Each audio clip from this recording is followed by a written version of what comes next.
Hello, everyone, and welcome back to the Whale Nerds podcast. This is episode 129. My name is Slater, and I'm here with Katlyn, Hello. and we on that early morning podcast. Just the way you like it. hmm That's coffee. Yeah, I have cold coffee. Mine's getting cold. It's getting cold. The planet's Yeah. getting cold, but not Well, no. overall. Where no, where we live right now, it's getting cold because it's November. And it's like other people hear me say it's cold. They're like, "What is it?" I'm like, "Oh, it's like 51 degrees." They're like, "Yeah, about that." Look, I'm not the one. I want it to snow here. Other people might not, but I want it to snow where I live. I mean, it'd be pretty cool to see the snowfall in the ocean Oh, I'd be so sick. in California. Can you imagine? All right. You just want whales with snow. That's what you really want. Yeah, I'll take icebergs with snow though. Wait, I'll Penguins take with snow. whales with icebergs. Pretty soon, dude. Pretty soon. Pretty Another soon. couple months. So before we get started, I just want to do our normal thank you announcements. So thanks everyone for following along with us over the course of the last couple years. We really appreciate your support, whether that's through Patreon, making a donation to us, by going on trips, or just by listening to the podcast, sharing it with others, rating or reviewing it wherever you listen to it. All of that really helps support the show. So thank you very much for that. And then if you want to keep up with what we're seeing and what we're doing, we post updates on our social media, but also on our website. All of our social media handles, including YouTube, are at Whale Nerds. And then our website is thewhalenerds.com. So you can follow along with our blog. You can see what trips are coming up, check out our merch. And then on our YouTube channel, we have video versions of all of our episodes. So if you want to watch them there from episode 100 onwards, available in video format. And sometimes we put other things up there too. So thanks. Thank you so much. Okay. So I went out of town, but we had some pretty cool stuff happen before I went out of town. Yes. We had a lot of cool stuff happen in like a short amount of time. Like it was Fall like whale it was watching. like, yeah, it was just like it's so funny. That's how it's been. It's been like a really good like 3 days or 4 days or something. Mm-hmm. And then we have like a little bit of weather and then another, good 3 days and some more weather. But yeah, so I don't even know. I don't even remember any of the sightings. Oh, dude, you don't remember the killer whales? Okay, so how did that day start though? Oh, I remember. I was just leaving the harbor and someone called out, "We got killer whales," and it was not even like like a mile and a half in front of the harbor, right? Yeah. Was that the day? That was the day. Yeah. Yep. Yeah, so they're right in front of the harbor. Um, what happened though? When we first watched them, there was humpbacks around, and they did hunt a sea lion. They kind of like picked off a sea lion out of one of those big rafts, and then they like ate on the run. And then they weren't being that interesting, so we left and let all the other boats come. And we went and watched Lefty and Inverse and a couple other whales on the north side of the bay feeding.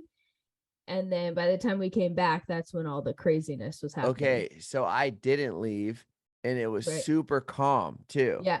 It was like flat calm, kind of like Yeah. a weird. Wasn't a fire that It was day, like right? hazy. The east wind backed off and it got really hazy, but it was glassy. So the light was like really filtered. It was really pretty. Yeah. And so, okay, so yeah, Katlyn left and they kind of played around. They started chasing birds and they did this for hours, by the way, like really like they did it for hours. Yeah. And so, yeah, they started chasing birds and we stayed. And actually like the first bird I saw them pick off, and this is like right as you guys were pulling up, like the first bird I got really good, like because they chase them, sometimes they chase one towards your boat.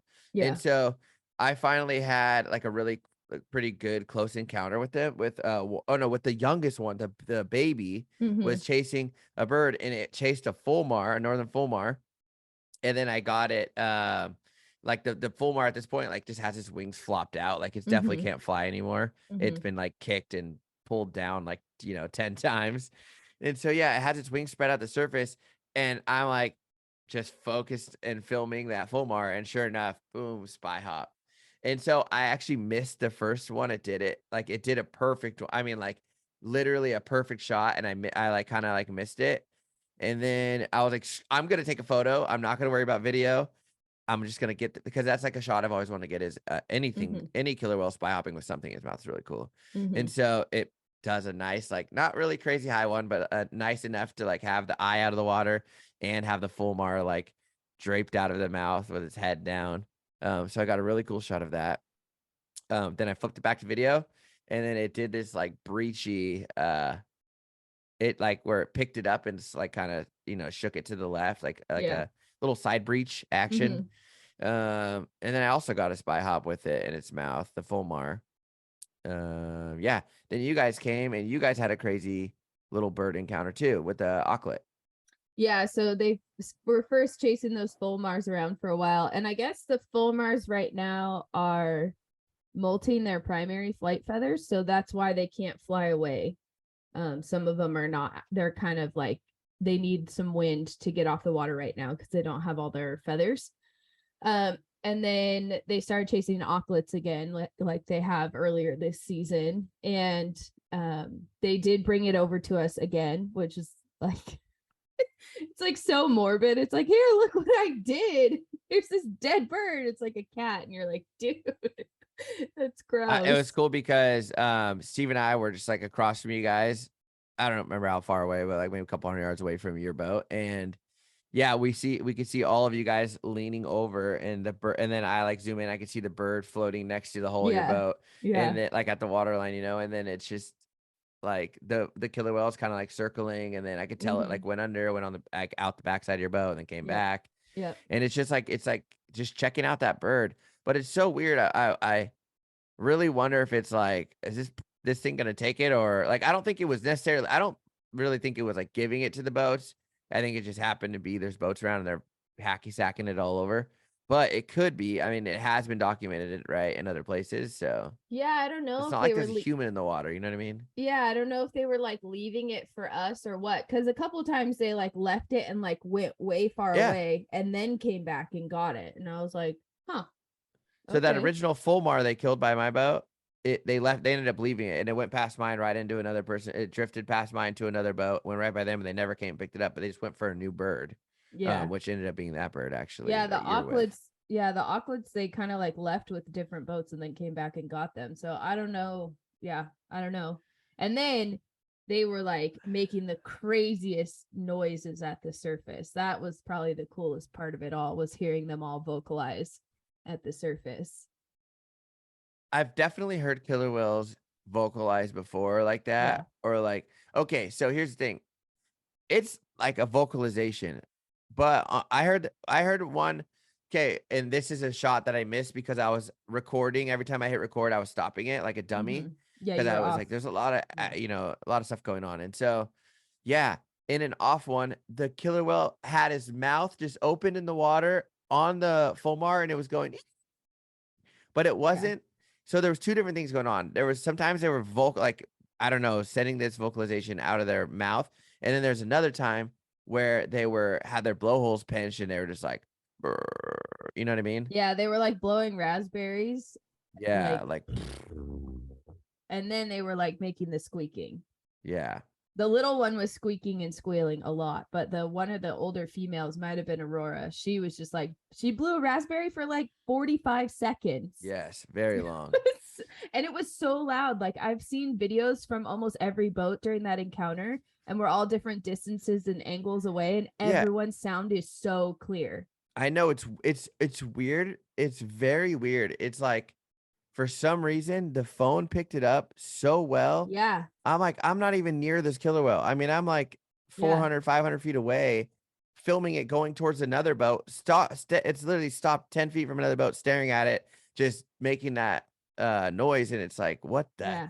But my video made it sound like it was. My phone picked it up really well. Yeah. Made it sound like it was seriously right next to me. Yeah. So weird. Yeah, I wonder why. I mean, some of it I think is because of how calm it was. Yeah, true. But I mean, I don't even think everyone had their boats off, and you could still hear it really clearly. I mean, everybody's sitting in idle, but like the engine's still running, you know? Yeah, exactly. Yeah, that was really, really, really trippy. Yeah. You know, I want to say something though, because the video I posted, so basically you guys left me and you went to meet up with other killer whales because they at this point they had all spread out, right? And they're Oh, all right. Yeah, kicking when their they own were playing birds. with the birds. Yeah. There was like 3 different groups and there's only 5 whales, but they like made their own little. Yeah. So you guys leave, and then Steve and I are with the one that had the auklet by your boat. And so it pops up in front of me. So I stopped the boat because I was kind of like following you guys. I Mhm. stopped the boat and it turns, comes head on with me, goes right on. I run up to the front of my boat and I look, goes right under my bow. And then it pops up on like my starboard side, I don't know, 40 feet away or something. And then I look and I'm like, oh, there's a bird right here. That's why it's going back for the Mhm. bird. It like must have dropped it or something. Goes back for the bird and then does a big, and then I'm just at this point, I'm like, oh, I'm just gonna film the bird. And I'm using my cell phone. So I'm filming the bird, and then sure enough, it does a big, like a little circle, goes head on with the bird, and it's like going, "Rrrr," making a weird noise. Then it goes like it's gonna grab it, ducks under it, and then does another circle, comes back, and then it comes back and kicks it. Like it does this big, like it slams its fluke onto the bird. It goes underwater and then it floats up next to my boat. I didn't know this until the whale charges my boat and goes under. And so when I filmed it going under my boat, that's when I was like, oh, the bird's right here, like literally touching my boat. And then I stopped my video, took a picture of the auklet because I was like, no. And so then I'm like, my boat's completely off too, by the way. I shut it off. I shut my boat off and then I stood on the right corner of the like starboard, like the stern of the boat in the back. And my automatic bilge, like I like because I like rocked the boat, it turned it on. So it like totally ruins my video because like you could hear the automatic like the bilge pumping water out of my boat. Yeah. And then so the killer whale literally like wraps around my boat really quickly in this video and then grabs the bird within like inches of my boat, like within a foot of my boat, it grabs the bird and then just, but he like very fast paced, completely comes to like a stop in front of the bird, grabs it, and then goes back down. Well, and it like sucks it into its Yeah, mouth. like It doesn't sucks it even into the like side of its bite mouth. it. Yeah. Yeah, it just like opens Just, its mouth enough to create some suction and pull it away. yeah. And so I posted this video, and it's a really epic video. And it's funny because people are like, dude, that killer whale was like drifting around your boat. It's just like, "Erp," and then it comes to a Like stop. Tokyo Drift. Yeah. And so these people are commenting on my video. They're like, man, can't believe this guy shoots them with BB guns. and like, I'm getting the most insane comments. Like, it's really bad to feed apex predators. Can't believe you would shoot and like trap these killer whales or like just some crazy stuff. And I'm Wow, so like, they like manufactured this whole story. Like you killed this oh, bird to so many bait the people. killer whales.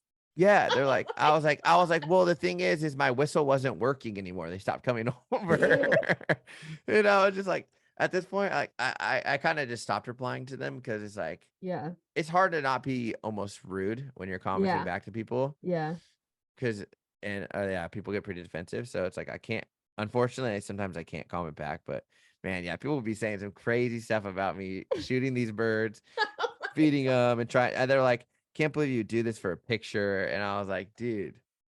I was like, I would have put it further away from my boat if I wanted to get a Yeah, photo or that way video your of it. camera could have got it. Yeah, not inches from my boat where I have to use my cell phone. Like, so yeah, Oh it's my pretty. I gosh. just think it's pretty funny. People on your social media are wild. Like Yeah, it's just just Facebook. wild.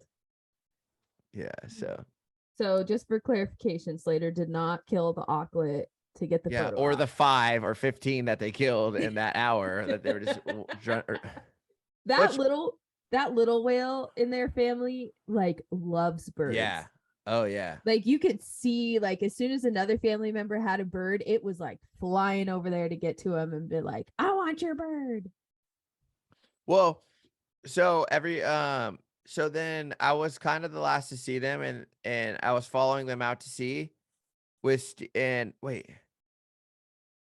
Wait. Yeah, so I was following them out to sea and then they were leaving and next thing you know, one has a bird, excuse me, has a bird in its mouth for so long like it had already been traveling for like 2 miles. It was still carrying a bird around. That's pretty funny. Yeah, I mean, when I did a episode while you were in Tonga and they were doing that, I was like, it's like they carry it around like it's a dolly. And then Yeah. they're like, when they're done with it, they just drop it and keep going. Like and that's another thing is they're not eating them either. No, Like, they're just killing them and like carrying them I mean, around. have they ever eaten one? Maybe. I don't know, but like I would say like 99% chance they're not really eating them. They're just killing them like Yeah, I cats. mean, I've never seen. I've always seen the bird float back up when they're done. I've never seen them take it and it disappear. I'll tell you what though, all these every time you post a predation, it takes a killer whale fan and turns them into like a not killer whale fan. It's like because you know how people are like They're crazy like, killer whale oh, they're so obsessed. cute and cuddly, and you're like, yeah, they just murdered a bird for fun. Yeah, and then you post a bird, they're like, oh, I hate killer whales. I used to love them, but now that they eat food or like, or do whatever, it's like, now I'm not your friend. Oh, jeez. So if you want to make killer whale people not like killer whales, just show them that they eat. They're not. They don't Show just drink them that they water. eat. Oh man. But yeah, Yeah. other than that, we had good humpbacks. Dolphin action was a little slower, but still had rissos and bottlenose outside the harbor. The bottlenose outside the harbor one of the days were being super fun. They bow rowed the boat for a long time and they were like jumping out of the backs of swells and stuff, which was really cool.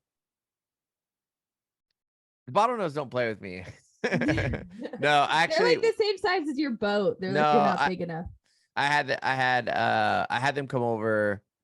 I don't know. I don't remember. Maybe it's 2 weeks ago now by now, but I had them come over in the morning, bow ride for like a hot second.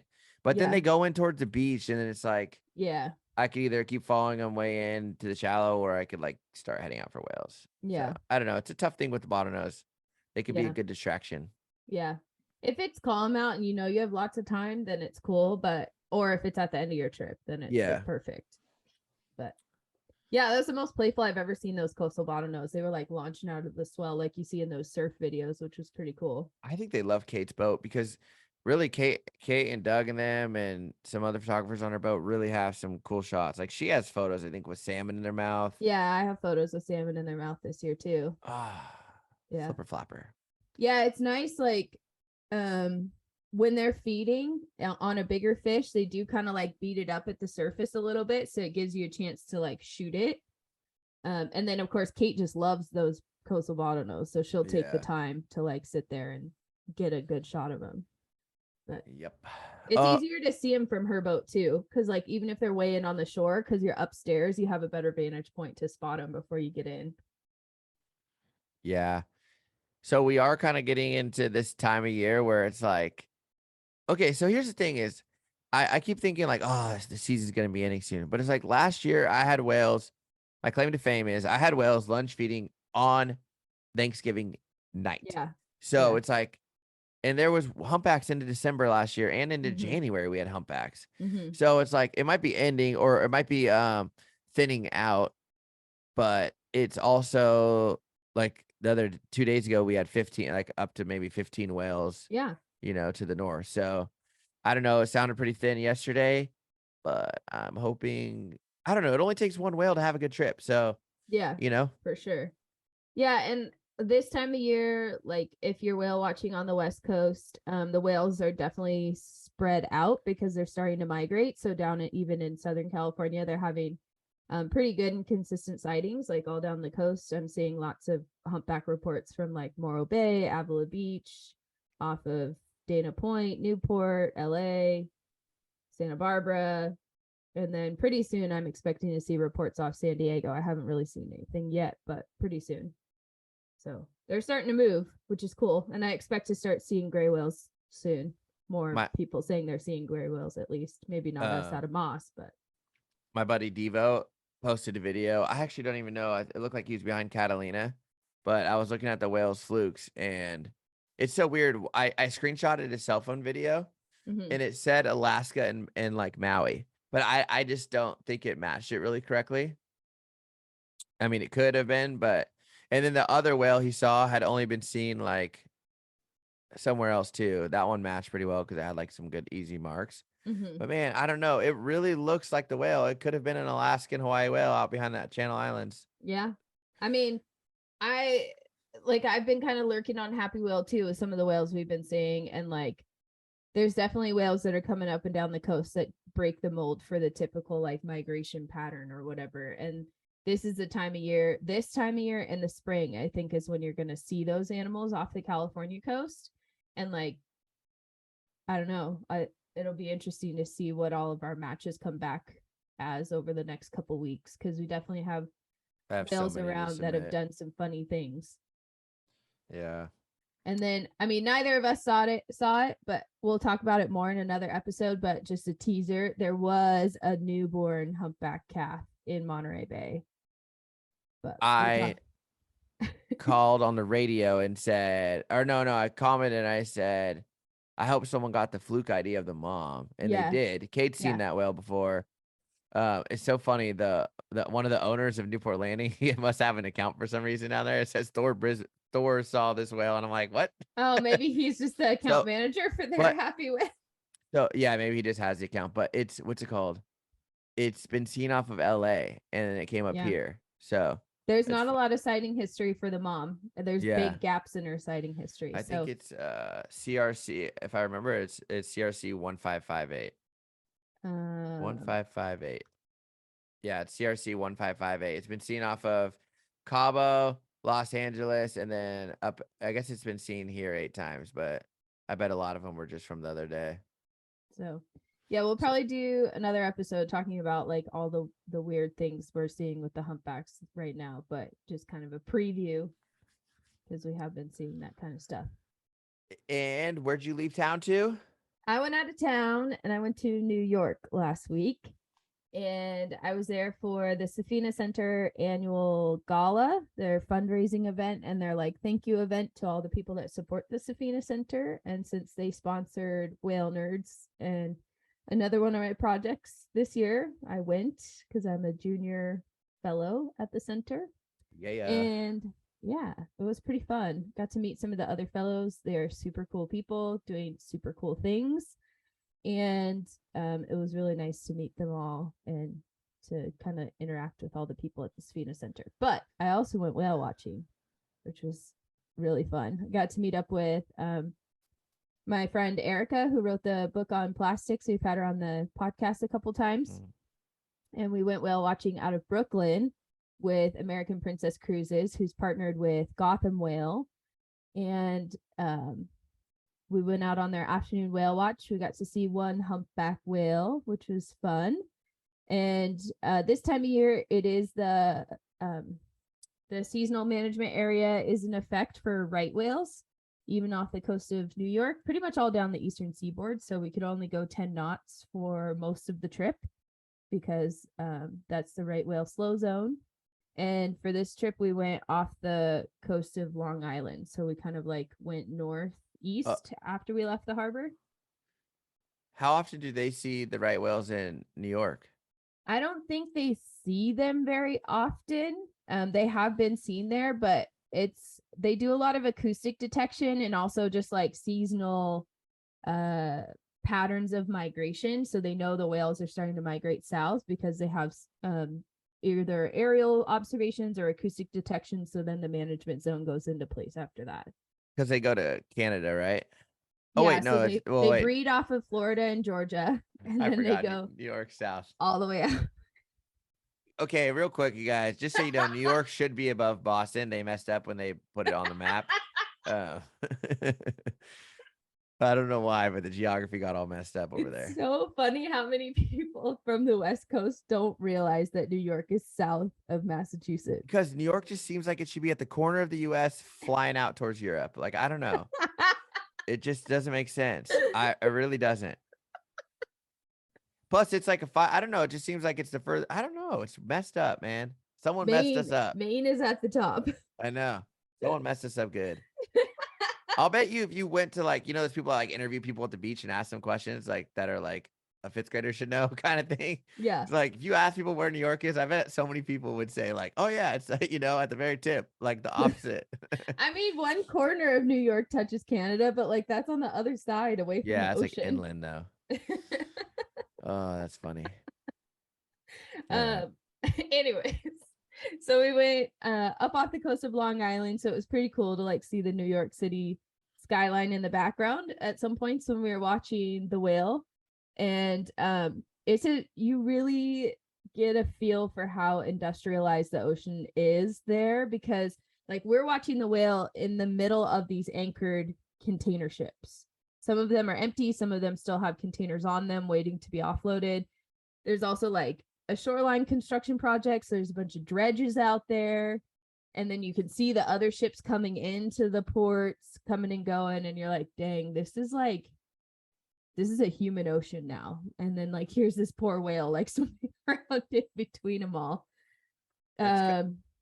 Oh, go ahead. That's kind of how it's getting to be in like off LA too. Yeah, it's I was like gonna actually after ask since COVID, it's like there was just so many containers parked out there. Not necessarily like humpbacks are out swimming. It's not like they have so many humpbacks, but you know, I have videos of not that common dolphin are really going to be taken out by a ship, but they have, you know, there's still dolphins and stuff going by all these ships, but yeah, there's just tons of them parked out there now. Yeah, it's wild. I mean, it'd be like watching whales off of near oil rigs, I guess, too. I mean, I've only been through that area one time on a survey, but yeah, it's kind of wild to see that. Yeah. There was also some people out fishing. I think they were trying to get the stripers as they're coming down the coast. This is kind of the time of year that happens over there. But also, there was these small tunas feeding on the menhaden, which is like the bait fish. That's what the whales eat too. And I looked at my photos, and I think that they were little tuni, which is like a false albacore is what they also call them on the East Coast. And they kind of look like oh yeah, they kind of look like a Spanish mackerel, but not really. No, I don't know. They kind of look like a bonita. Yeah, except they have like that of the bonita. They have like that mackerel style of stripes though. Yeah, I don't know, they're funky, but they were cool. It was cool to see them feeding at the surface. So I'd eat one. And unfortunately, we didn't really get a good fluke ID on the whale. We got dorsal fin photos and like the corner of the fluke. And I did put it in Happy Whale, but I'm not very hopeful that it'll get a match because it's not very much of the fluke. But the naturalist said, looking at my photos, they were like, well, it doesn't look like a whale that we recognize, but they've also added like 40 plus whales to their catalog this year. So they're showing back up everywhere. Yeah. And so she was like, you know, I'll add it to our database. There's enough of that on that corner that we should be able to make a match later. But she's like, I don't think it's one of our local whales, which I mean, that makes sense. It's November. Might just be a whale passing by on the way to somewhere else. Yeah. So then I was like, okay, well, we have a bunch of topics that we've racked up in the last year about whales in New York, because guess what? There are whales there. So let's get into it. So first of all, let's define where we are, the New York Bight. So as you come down the coast from Massachusetts south, up the coast, down the coast, the coast kind of like bends in towards the west and then straightens out again going south. And so where it bends in, that's Connecticut and New York and New Jersey. It's kind of this triangle shaped wedge on the coast, and the continental shelf also kind of bends in there, and it looks like someone took a bite out of the continental shelf, so it's called the New York Bight. And so in that region is like where Connecticut and New York meet, and then Long Island, and then the north part of the Jersey coast. You could actually say all of the New Jersey coast is encompassed because it goes all the way to Cape May, New Jersey, and some of the boundary definitions. But it's roughly triangular in formation. It includes Cape May Inlet in New Jersey to Montauk Point on the eastern tip of Long Island, and it has direct contact with the Gulf Stream along the coast of North America. So the coastal climate is actually quite temperate there. So even though you think New York is cold and snowy, there is this influence of the warm water and warm air from the Gulf Stream right there on the shoreline. They got the big tunas. Yeah, they get big tuna there. Yeah. You know, when I look at this like chart here, and I see that big drop off, I'm just like, man, there's got to be some cool stuff out there. Yeah, so American Princess Cruises does run offshore trips out there to Hudson Canyon, which is that little thing in the middle of the map. I see it. Yeah. Yeah, that's where the Hudson River pours out into the open ocean. Start of Monterey. Yeah. Or like one of the fingers. Yeah, so they do run some overnight trips out there. For whale watching? Yeah, and for birds. No. Yeah. When? In the Usually summer? in the late summer. Yeah. Oh, Let's wow. do it, dude. Let's go. Yeah, I'm down. Wow. So the New York Bight, in addition to being an interesting place for wildlife, is also a very industrialized stretch of the ocean. So this map that I can put in the Facebook comments, those blue triangular zones that you see, those are potential wind farm locations. In between those blue zones, those things that look like lanes, those are the shipping lanes approaching New Jersey and New York. So like this whole area in front of New York and New Jersey is heavily used already. And now they want to put wind energy there too. What does that look like? I think there's a couple different models, but it could be like wind turbines. In the ocean? Yeah. Oh, wow. They're like oil rigs, but yeah. So it just looks like, wherever that place is in Palm Springs. Yeah, that's a proposed thing. They're That not would look so installed. dumb. I know. But when you God. think about like so many people live right there, like how are you going to provide energy for them? Also, you're just ruining something that's beautiful, the ocean. Like, God, we do some dumb stuff, man. Yeah, I agree. Yeah, let's just put a bunch of fans in the ocean. That'll look cool. Oh my God, that's crazy. They already have this? I think this is a proposed areas. I don't think they've actually installed anything yet. Wait, this is, do they have it in other oceans though? It's being tested in other places. Yeah. Wow, this is about as dumb as I've ever seen it. There are other ones that are like more like the water pushes a wheel type of thing, which are more wave energy, and then they have some new models that are going to be more like a wind oscillation thing instead of a fan. But yeah, Wow. I don't know.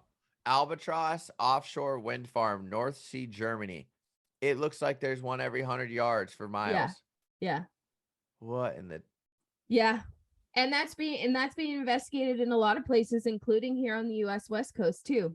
Yeah, when I started typing in, it said California was coming up for some reason. Yeah, Oregon's been looking at it as well. So they probably put it offshore though, right? Like where it's always windy. Yeah, but then what? They have to run cables all the way back to land? Exactly. So you got to kind of meet the harmony of like how long can you run the cable for versus how far off the coast do you want this device? Because also when you get further offshore, it gets really deep and it's just not realistic to install a piece of equipment. You really do need to install it over the continental shelf. Yeah. It would have to get denied. They could put a fan on their own houses.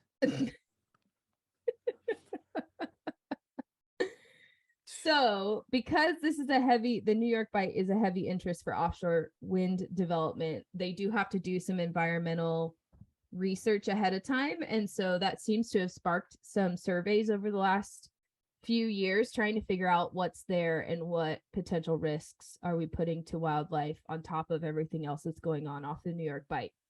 So the first paper I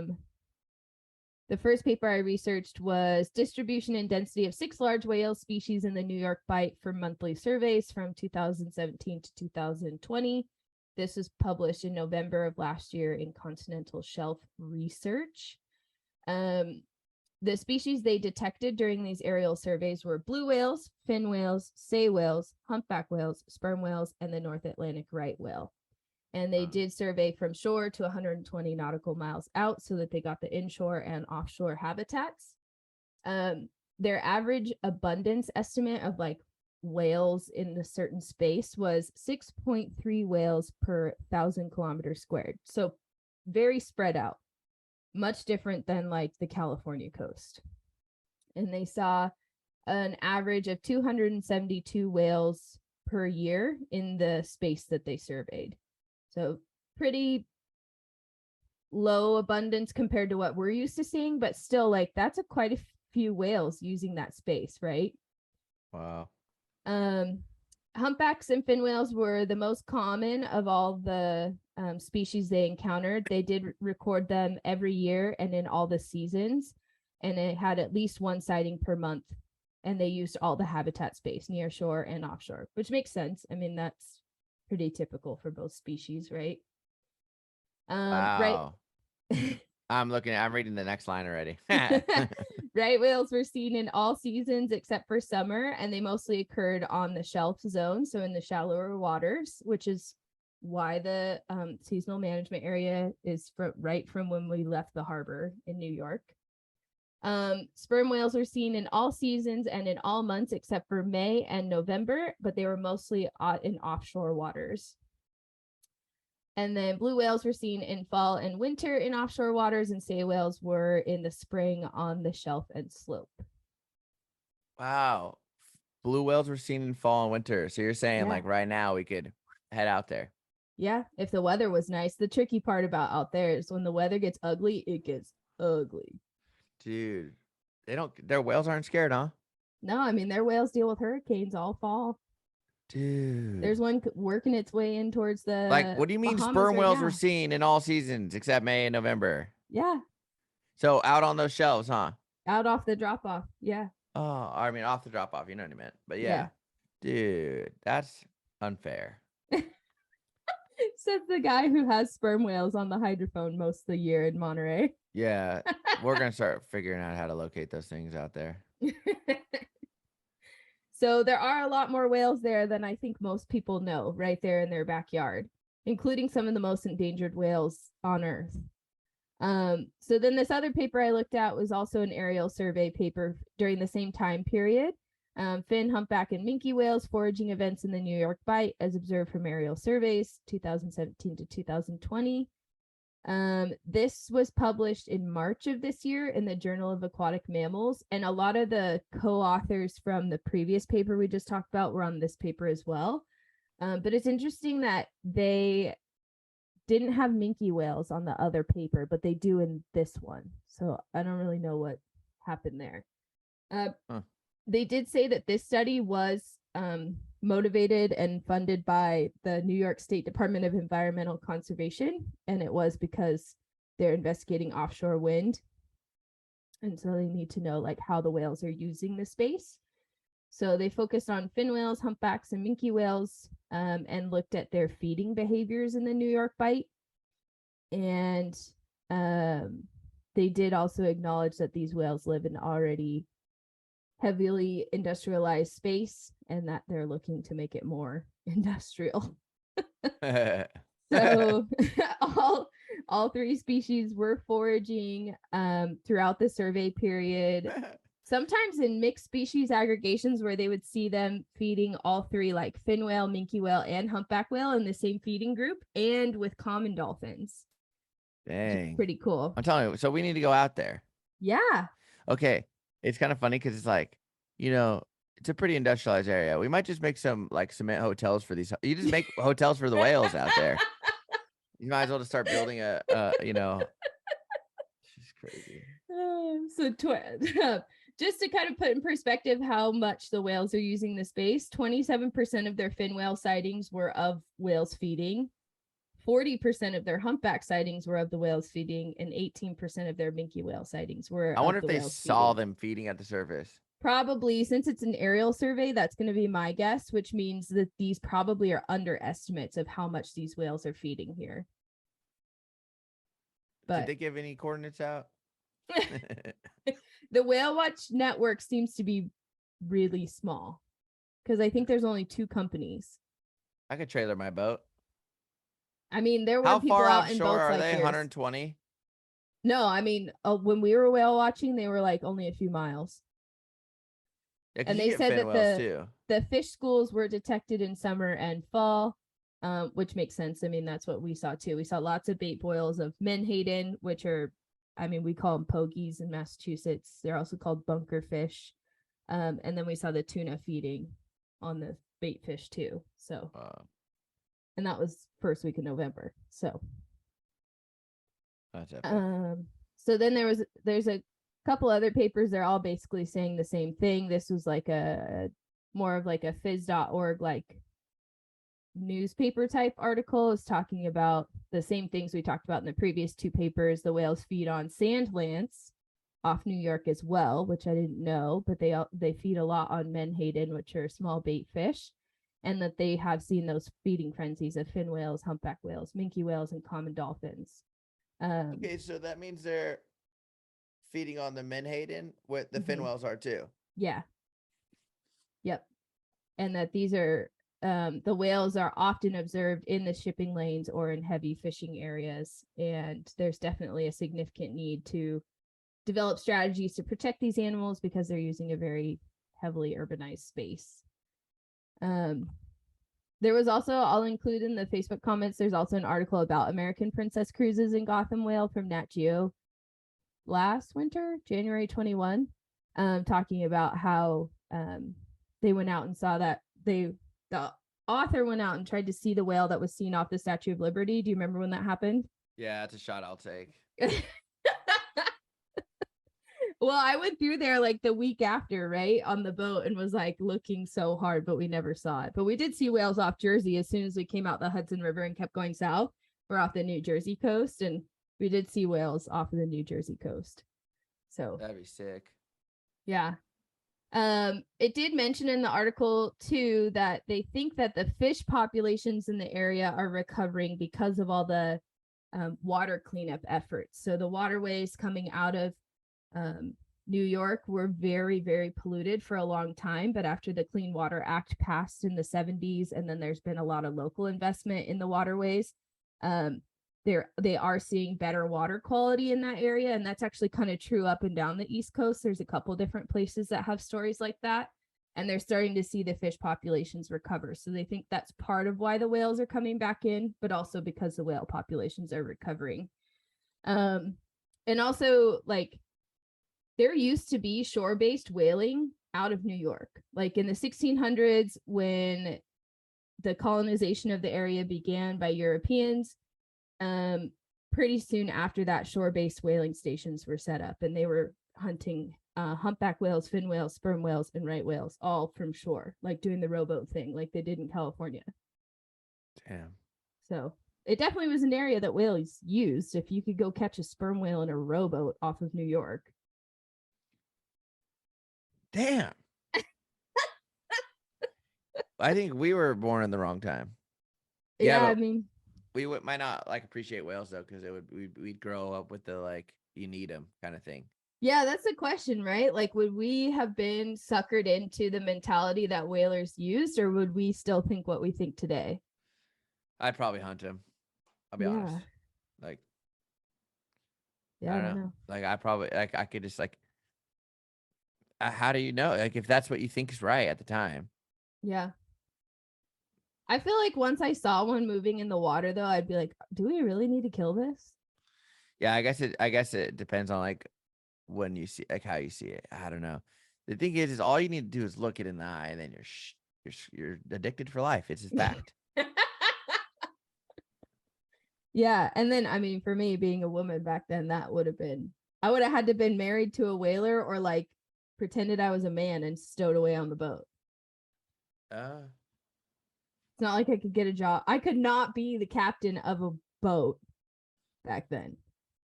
That is true. So, dang. Yeah. So just to kind of put in perspective, like how crazy, like what a minefield these whales have to swim through on the East Coast is. Even though there's been, really big successes in whale recovery, there have been over 140 dead humpbacks recorded on the East Coast from Maine to Florida in the years 2016 to 2020. And more than 1/3 of them were off the New York and New Jersey coast. And many of them were deemed ship strike victims. So even though like we're doing some things well, we're still really falling short on a lot of things.